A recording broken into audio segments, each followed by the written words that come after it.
Today, we are going to talk about something, well, it's a pretty simple technique, but it is incredibly powerful for reframing challenges. It's all about finding the good that's hiding inside of any experience, no matter how tough it might seem. So let's just dive right in. So let me ask you this. Have you ever had one of those days, or maybe it's been weeks, where you just feel completely and totally stuck? You know the feeling. You're overwhelmed, you're stressed out, and you're just trying to make it through the day. Well, that feeling, it actually has a name. It's called survival mode. And think about what that really means. Your entire system feels unsafe. So what happens? Your mind narrows its focus to see only the problems, and you start reacting purely from a place of fear. But here's the thing you have to remember. This isn't a weakness. It's just your nervous system doing its job, trying to protect you. And the first step to changing it is simply noticing that you're in it. And look, this isn't some abstract concept. I'm pretty sure we can all recognize these behaviors, right? It's that feeling of overthinking a decision until you are completely paralyzed. Or that late night doom scrolling, looking for, I don't know, some kind of relief. Maybe it's jumping from one task to another without ever finishing the one that actually matters. These are all telltale signs that your system has slipped into survival mode. Okay, so how do we get out of it? Well, the key is actually surprisingly simple. It all comes down to changing the central question you're asking yourself. So you stop asking the victim-focused, why is this happening to me? And you pivot. You pivot to a creator-focused question. What if this is happening for me?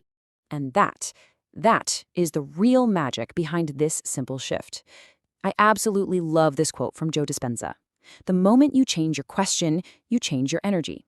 You see, that change in your internal state is what gives your external reality permission to start transforming. It all starts with that one simple question you ask yourself. All right, so we get the what and we get the why. Now let's get to the how. I want to show you a wonderfully practical tool you can start using, like right now. It's called the Franklin T-square. And honestly, setting this up couldn't be any easier. Just grab a blank piece of paper, draw a line right down the middle. That's your T. On the left side, you're going to write challenge, and on the right side, you write gift/learning.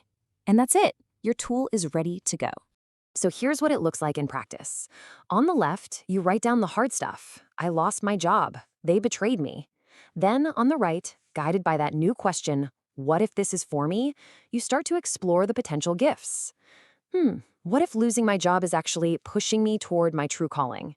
You know, a betrayal? Well, maybe that becomes a powerful lesson in setting boundaries and knowing my own worth.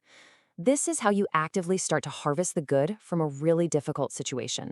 But what about when the pain is just too raw? When you look at that right column and you just can't see a gift? That is totally okay. The key here is not to force it. Instead, you can just write this one powerful sentence. I don't know yet, but I trust I will. That simple act, it shifts you out of the energy of resistance and into the energy of trust. Now, for this whole process to really work, we have to talk about the key mindset behind it all. It's all about acceptance, but maybe in a way you haven't really thought about it before. This is so important. Acceptance does not mean you approve of what happened. It doesn't mean you have to like it or agree with it. It is simply acknowledging reality. This thing happened. See, fighting reality, wishing it were different, that's what keeps us stuck. Accepting that it happened is what frees up your energy to actually move forward. I love this metaphor because it makes the whole concept so clear. Imagine the challenge is this heavy bag that you have to carry. Okay, that's the situation. But resistance, fighting it, being angry about it, that's like you actively adding more rocks into the bag, just making it heavier and heavier. Acceptance doesn't magically make the bag disappear, but what it does is crucial. It stops you from adding any more weight. So what are we really aiming for here? It's not about suddenly feeling amazing or having the whole problem just vanish. No. The real goal, the true power of this, lies in something much smaller and, frankly, much more achievable: micro shifts. So what does a real shift actually feel like? It's not some huge dramatic lightning bolt. It's feeling just 2% less heavy. It's that moment when you realize your shoulders have dropped and your jaw isn't clenched anymore. It's a tiny bit of space opening up in your racing mind, just enough to see one small next step you can take. These are the real, tangible signs that you're changing your state. And that is the whole point. Every single one of those tiny little micro shifts, that's the evidence. It's the proof that you are successfully moving out of that reactive, problem-focused survival mode and stepping back into a state of creation, where you have options, where you have agency again.